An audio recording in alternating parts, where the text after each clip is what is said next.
Hello, and welcome back to the William Gomes podcast. I am William Gomes, and I am grateful to have you here.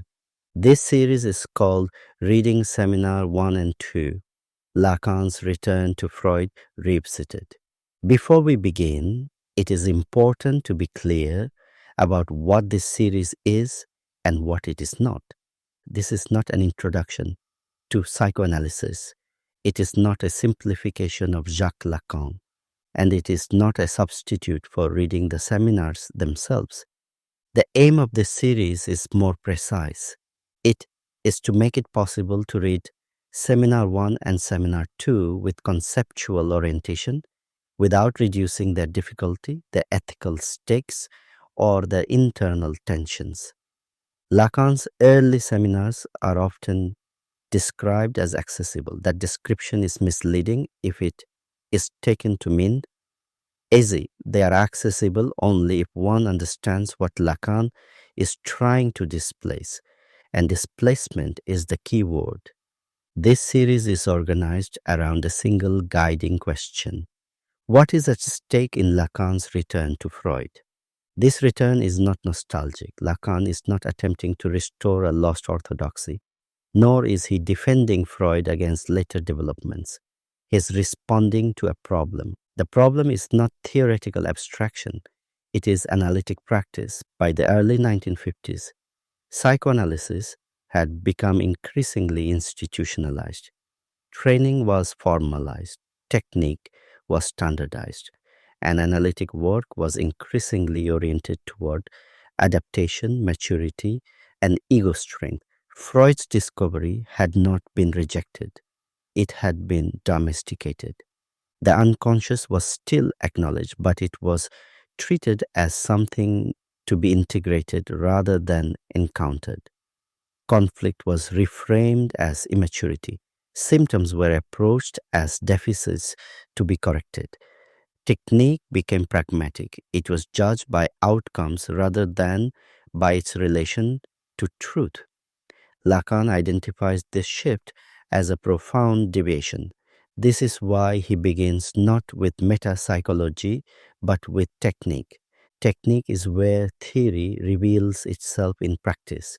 It is where deviation becomes visible even when theory claims fidelity to Freud.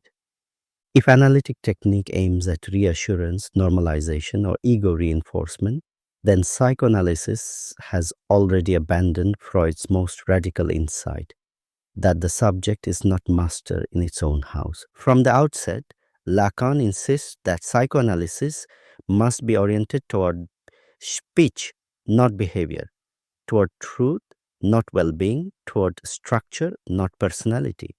This requires a different way of listening. Across this series, you will hear the same insistence repeated in different forms. Psychoanalysis is not psychology. It is not a science of the individual.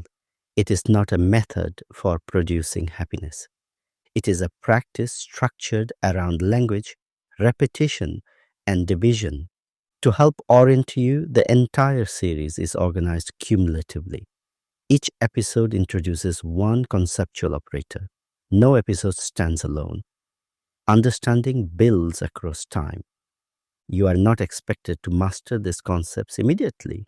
In fact, premature understanding often functions as resistance. What matters is orientation, not certainty. Throughout the series, we will work with three guiding coordinates, introduced carefully and without jargon: the symbolic, the imaginary, and what begins to appear as the real. These are not abstract categories. They are ways of naming different logics at work in analytic experience. By the end of the series, if it has done its work, you should not feel that Lacan has become transparent. You should feel that reading him has become possible. That is the purpose of this project.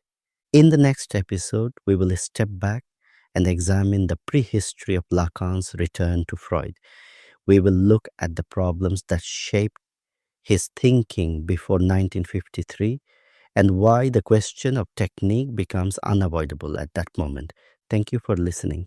This is the William Gomes podcast. Take care of yourself, stay curious, and if you found this episode helpful, you're very welcome to follow, share, leave a comment or a rating. I'll speak with you again soon.